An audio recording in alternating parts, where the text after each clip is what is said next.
अस्सलाम वालेकुम दोस्तों, मेरा नाम है इजहार खान। आप दे रहे हैं यूट्यूब। आज जो आपके लिए वीडियो लेके आए दोस्तों, जैसा कि आप ये देख रहे हैं, ये डीप फ्रीज़र है। इसमें हमने R600 का कंप्रेसर डाला था, तो किसी वजह से ये ख़राब हो चुका है। तो अब हमने इसमें से रिमूव करना है। आपने भी ये चीज़ें नोट कर लेनी है।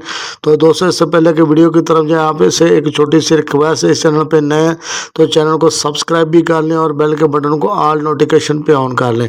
तो दोस्तों, जैसा कि जो आप देख रहे हैं, इस वीडियो में आगे जाकर डिटेल से इसको देखेंगे।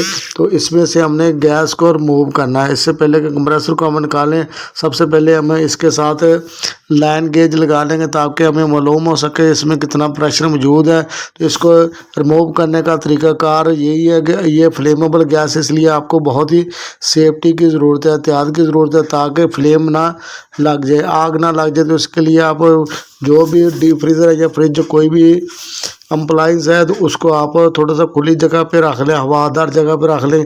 जैसा कि इसको हमने गेज लगा के इसमें से सारी मौजूद जो गैस उसको खारिज होने देना। कुछ देर आप इंतज़ार लगा कर लें, आधा घंटे से लेकर 1 घंटे तक आप इंतज़ार करेंगे तो जितनी इसमें से मौजूद गैस है वो काफ़ी हद तक खारिज हो जाएगी। अभी भी इसमें मौजूद रहती है जो ज़ीरो लेवल पे, या कह लें कि तो वो भी मौजूद होती है। इसको अब हमने कुछ अरसा टाइम गुजर गया इसको।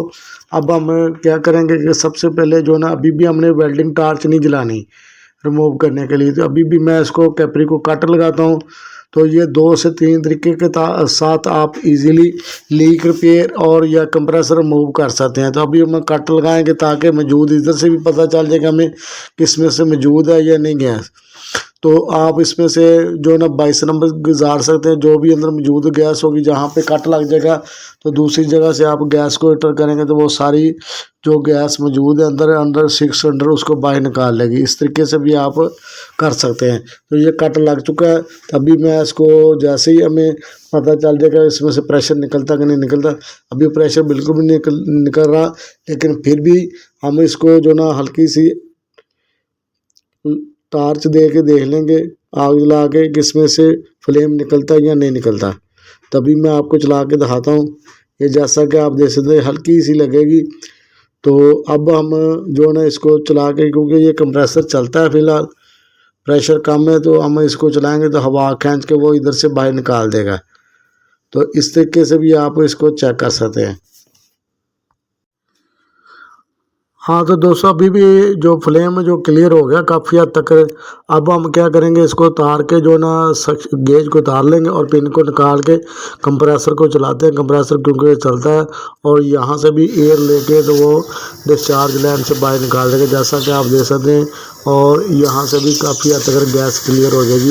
उसके बाद हमें वेल्डिंग की टार्च की मदद से टांके रिमूव करेंगे। इसके अलावा भी आप कट लगा कर भी कंप्रेसर को निकाल सकते हैं। उससे ज़रा पैप डैमेज हो जाते हैं, ट्यूब कटर की मदद से या आरी ब्लेड की मदद से भी आप कट लगा सकते हैं। तब वेल्डिंग टार्च ऑन की है, अभी भी आप देख सकते हैं ये यहाँ पे शोला पकड़ रहा है।